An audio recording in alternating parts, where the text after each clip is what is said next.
This lesson is about classical decomposition models again, but this one is part 2 on multiplicative decomposition of a time series using moving average smoothers.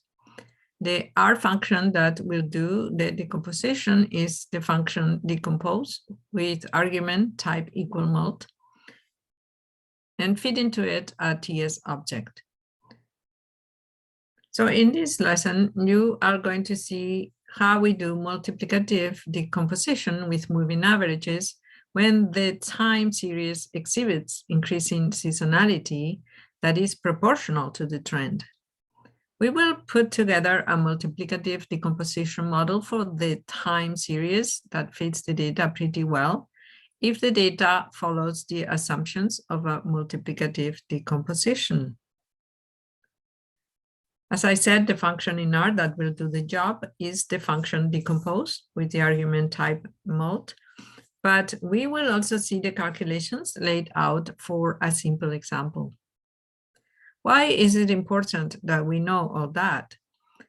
Well, many time series associated with human or nature's endeavors exhibit trends and increasing seasonal effects over time, particularly human ones, because population grows and there are more people. As in the constant seasonal effect, it's convenient sometimes to be able to separate those effects that always happen and use them for modeling. And it is the case that even when the seasonality is increasing, many data producing entities remove it or remove the trend or remove both. That is, they do seasonal adjustment and or detrending respectively. Thus, as in the additive case, it's important for people to understand what that means in order not to be misled by what we see. Many time series exhibit increasing seasonality. Of course, you will only see the seasonality in the data if the time series is not seasonally adjusted.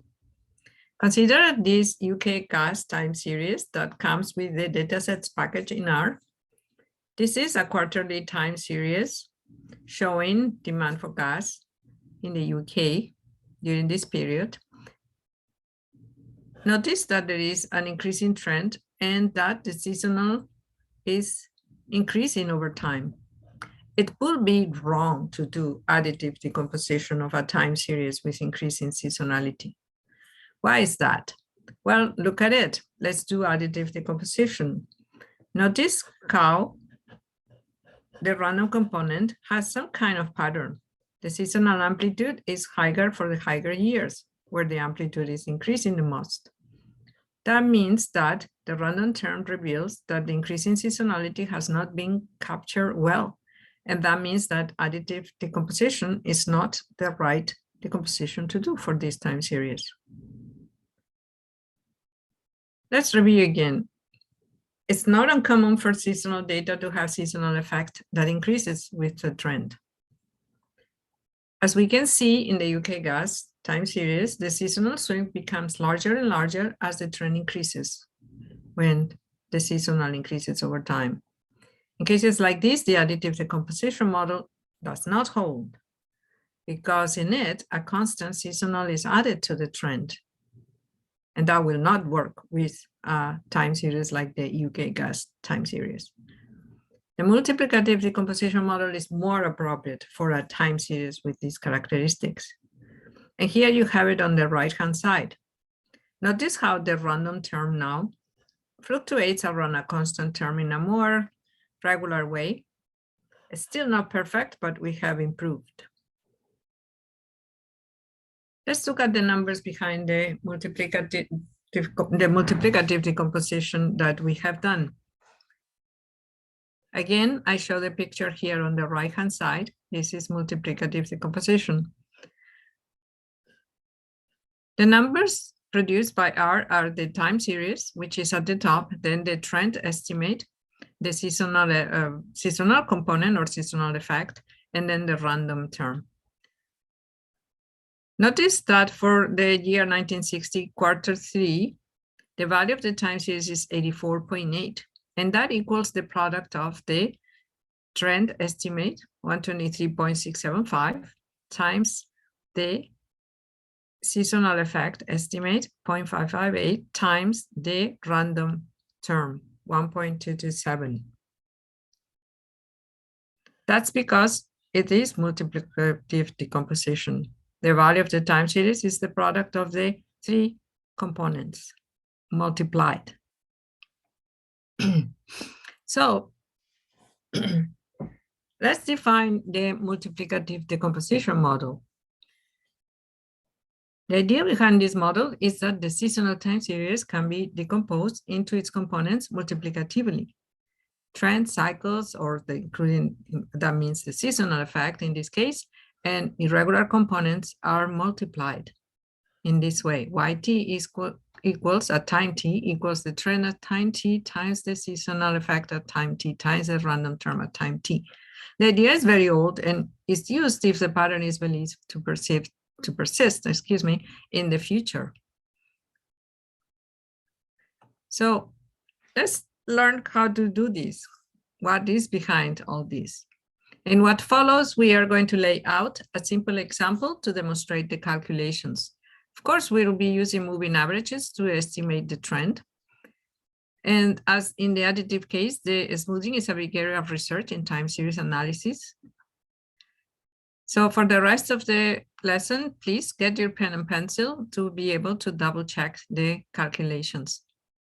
We are going to use as an example to illustrate the calculations this time series of soda sales between the first month, January of 1990, and December of 1992.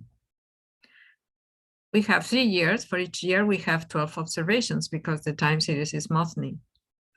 And the moving average definition is, as before, is going to be the sum of the time series terms divided by the number of observations that we are using for the smoothing.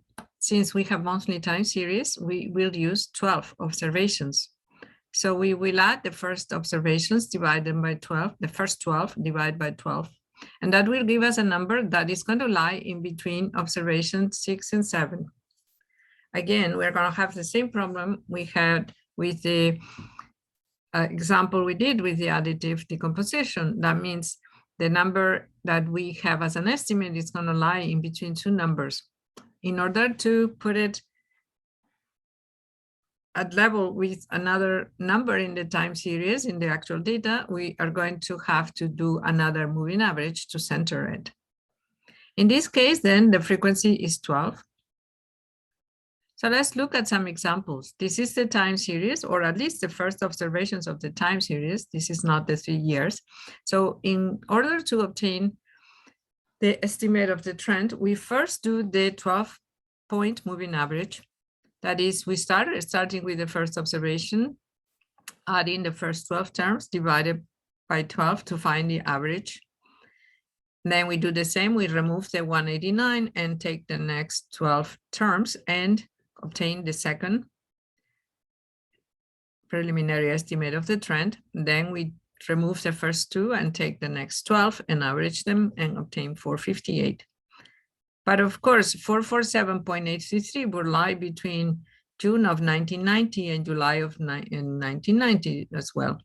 In order to center them, that is, put them at the level of some observation, which in this case will be 1990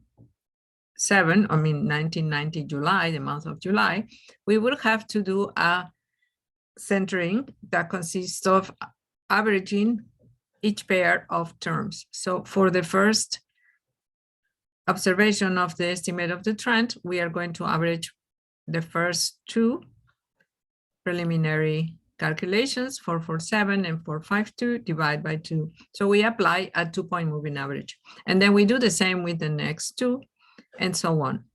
And that will give us an estimate of the trend, the t-hat, what we call the t-hat. Here you have the terminology.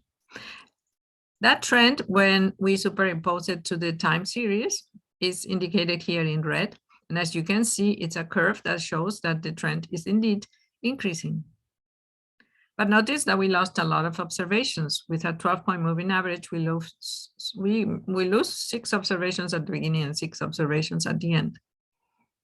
So here is the table that contains the time series, the time index, the center moving average, and then it also contains the final, not the center, this is the MA12, is just the 12-point moving average. The t-hat is the center 12-point moving average, which is obtained by averaging every 2 to put it at the level of the time series. And the point now is to estimate the seasonal components, the next component. There are some intermediate steps to follow. The first one is going to consist of the finding the YT over the t-hat t. Now remember that in the additive decomposition, we found the seasonal swing by taking the difference between the time series itself and the estimate of the trend, the t-hat.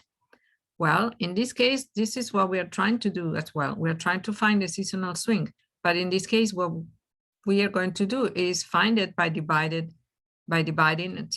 YT by t-hat t. And that's this column that you have showing here in the table. So that's the preliminary seasonal swing. That's not by all means the seasonal effect. To estimate the seasonal effect, we have to do more steps. The first step, so we start with this column again, and the first step is to average the seasonal swings for January, then average the seasonal swings for February, and so on, for March, for April, for June, and so on. So let's take the first one. Let's average the 2 January values. So this gives us a preliminary estimate of the seasonal effect for January. It gives us an estimate. The second one gives us an estimate of the seasonal effect for February. And then we could calculate similarly the seasonal effect for all the other months. We can leave that as an exercise for you. Once you obtain for each month the preliminary estimate of the seasonal effect, we need to take into account that the seasonal estimates must add to 12. So we need to do some adjustment to this number. The adjustment number is calculated by dividing 12 by the sum of the seasonal estimates, preliminary seasonal estimates, seasonal effect estimates. And the number resulting in 1.000 is going to be multiplied to each of the preliminary seasonal effects. The seasonal effect for the January then is going to be the real seasonal effect estimate for January is going to be obtained by multiplying the 0.4925 by the 1.008758. And that will give us the number 0.493. You see it here highlighted in the table. So we repeat, we calculate the average seasonal for all the Januaries, the average seasonal for all the Februaries, and so on, using the column YT over T hat.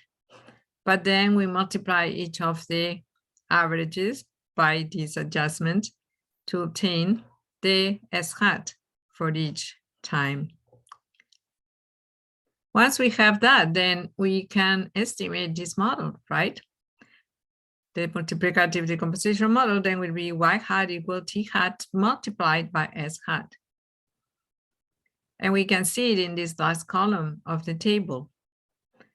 That now gives us the Y hat estimate, which we can superimpose to the original time series. And as you can see, the fit is pretty close. The red lines, the red curve is the one that has the estimate. Now notice we missed a lot of observations at the beginning and at the end. So now you can do it. Import the time series soda that is posted separately somewhere into R and make it a time series. And then you can apply all these commands, decompose with type equal multiplicative. You can extract the components, the trend, the seasonal, and the random, look at the numbers to double check, and then realize that the random term is obtained now by dividing the x hat by the product of the t hat and s hat. Now, this is different from the way we obtained the random term when we did additive decomposition. Notice again the assumptions, because they are very important. The modeling techniques indicated can work very well and has the advantage of being simple and robust if the assumptions hold. The model is of the form given by multiplicative decomposition. That has to be there. I mean, it has to be make sense that we can do that. The time series has to support our approach. We can estimate the seasonal effects, which in this model is going to be proportional to the trend.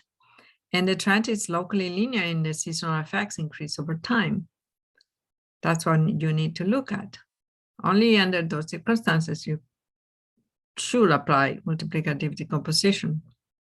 And we also assume that the pattern fitted will repeat in the future. Unfortunately, with multiplicative decomposition, we cannot forecast either. Now, this is a note for practitioners. Some practitioners like to transform data. So instead of using multiplicative decomposition, because as you can see, it's maybe a little more convoluted than the additive decomposition, they prefer to use the transformation of the data and then apply additive decomposition to it. So they try different transformations. For example, this is a time series of room occupancy data, and it's monthly. And some practitioners will apply a quartic route of the rooms and check. Let's see, does the amplitude of the seasonals seem to be more of equal amplitude over time? Then they take the square root, or they might try the log. And if you compare the plots here, it looks like the log has achieved a seasonal amplitude that has similar amplitude all across time.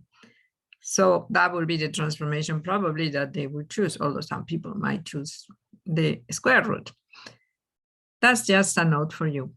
So what we notice in this lesson is the first step of multiplicative decomposition is very similar to the first two of additive decomposition. We are using moving averages to estimate the trend. If we have quarterly data, we use a center for term moving average. If we have monthly data, we use a 12-term moving average. The R software decompose function with argument type mult will do the operation fast for us. However, it's important that you go over the calculations in detail, and because it's useful to understand what decomposing means. And then the multiplicative decomposition model that we can fit to a time series for which the model is appropriate could be a good fit to time series. But the assumptions that the seasonal will continue being proportional to the trend in the future must hold. So I hope you enjoyed this lesson. And that concludes this discussion about decomposition models.